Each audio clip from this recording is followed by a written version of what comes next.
Okay. Let me now talk about, this is a slightly tricky one, but I'm going to get a little technical here. Obviously, with this huge range of things you could do, everything from changing your light bulbs to putting solar panels on your roof, there's a question about what's cost effective. There's obviously a question about cost, what's more expensive, but there's also a question about what's cost effective. What will I get the most benefit from in terms of reduced energy bills and in terms of perhaps carbon, in terms of the amount of carbon, these things tend to be closely linked, the amount of carbon that I'm reducing, the amount of carbon emissions I'm cutting. How much will you save, the amount that you're spending? Ideally, you'll get your money back, and there's quite a few things you can do where you will get your money back, because they're so cost effective that the reduction in the bill that you'll get as a result of doing it will, over time, over the lifetime of the change, give you your money back. But not everything does that. And if it doesn't, then you might want to ask yourself, well, okay, I still want to do this because I want to save carbon. But then it becomes a question of, well, how much carbon am I actually saving for the amount of money I'm putting in? So it's a question of both cost effectiveness and carbon cost effectiveness. And I'm going to show you this rather big chart. I'll take you through this. And here's just a bunch of measures. I'm not sure if you can read this. But what we've got here is a long list of measures from low energy light bulbs at the top, all the way down to solar panels, heat pumps, and turbines, wind turbines at the bottom. And what you've got in the middle, these pound signs, is a measure of how expensive these projects are.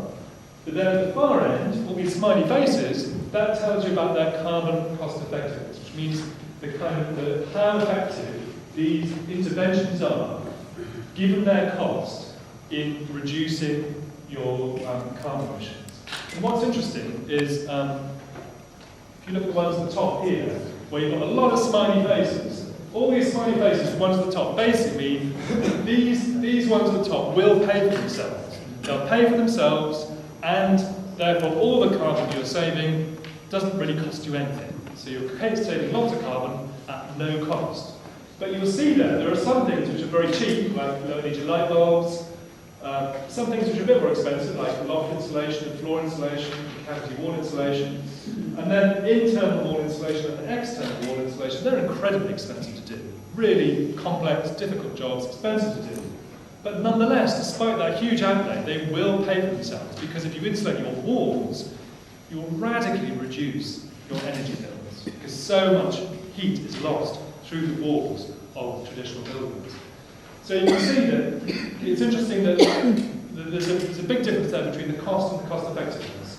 Some things are very cheap and very cost effective, like low energy light bulbs. Some things are very expensive, but nonetheless cost effective. If we go down to the next, this is just a can't really see these are houses in Bath.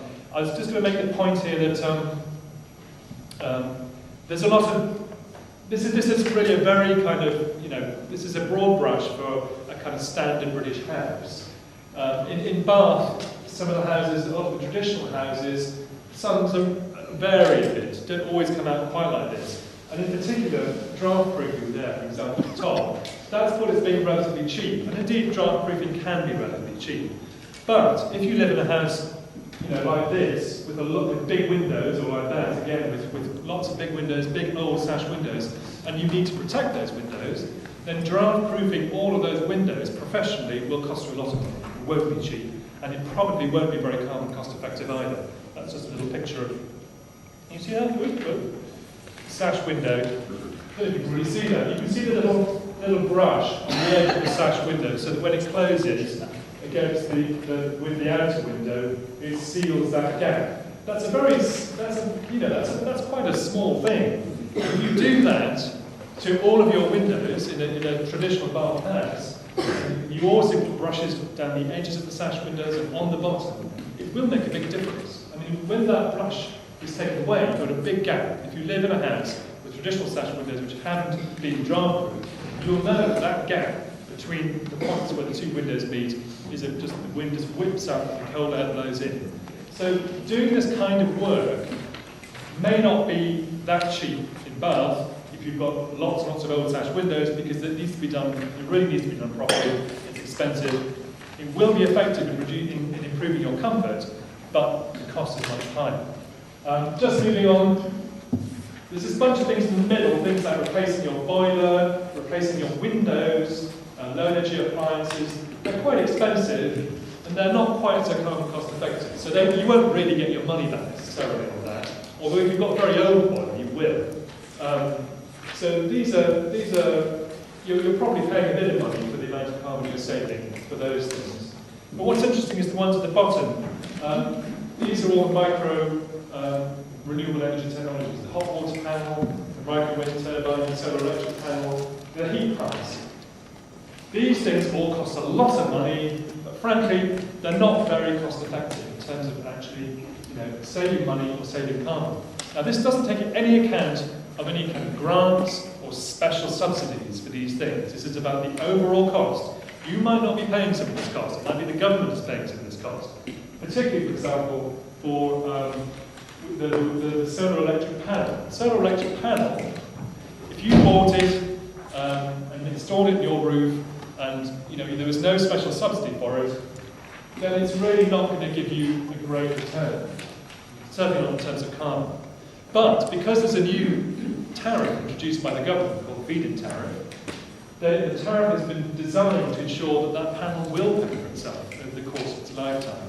So you get a very high return of the energy you produce from the solar electric panel. But that's because the government has subsidised it. So it's interesting, isn't it, that you've got this very clear range of measures where the things at the top are all about insulation and draft proofing. They're very cost effective. The things at the bottom tend to be about generating energy, which tend to be much less cost effective. Okay. I want to simplify that a bit. That's all a little bit technical. Just to simplify that into a very simple kind of energy hierarchy, which basically says, first thing you do is reduce your need for energy. Second, stop throwing it away. And then third, switch to low carbon or renewable energy. So don't unless you want to. The principle here is that you work first on demand, so you get your demand down. However many solar panels we put on the roofs across the whole country, we won't get anywhere really in terms of reducing carbon emissions unless we reduce the energy which we're actually burning. So let me just run through this quickly. First of all, just to give you a sense of where energy is used in your home. Most of it goes on heating. Quite a lot goes on hot water, and about a little less than a quarter goes on lights and appliances, and a bit on cooking too. So most of the scope for saving energy and reducing your bills is in heating and hot water. However, probably if you live in Bath, your heating is with gas, and your lights and appliances will be with electricity. As you know, electricity is much more expensive than gas. So although lights and appliances account for a much smaller part of the energy we use, it is much more expensive to pay for. If you're on electric heating as well, then you'll know that the cost of electricity is very high. And this also relates to the carbon emissions. Which fuel produces the most CO2, the most carbon dioxide? Coal? Any other offers? Electricity? Yes, it's electricity. And that's because this is the kilograms of carbon dioxide produced per unit of domestic energy used. Now, you're right, coal is the dirtiest when you burn it. The point is that if you burn it at home, and not many people do it anymore, of course, you burn it at home, and you get the heat from your coal at home, then that's much more efficient than burning it in a power station, where a lot of the heat goes straight up the chimney, and converting it to electricity, which then gets sent across the wires to your home. So electricity is actually the dirtiest fuel. It's the most carbon-intensive fuel because it's generated in these huge power stations, which have these huge heat losses during the generation of the electricity. You also have losses in energy in the transmission of the electricity.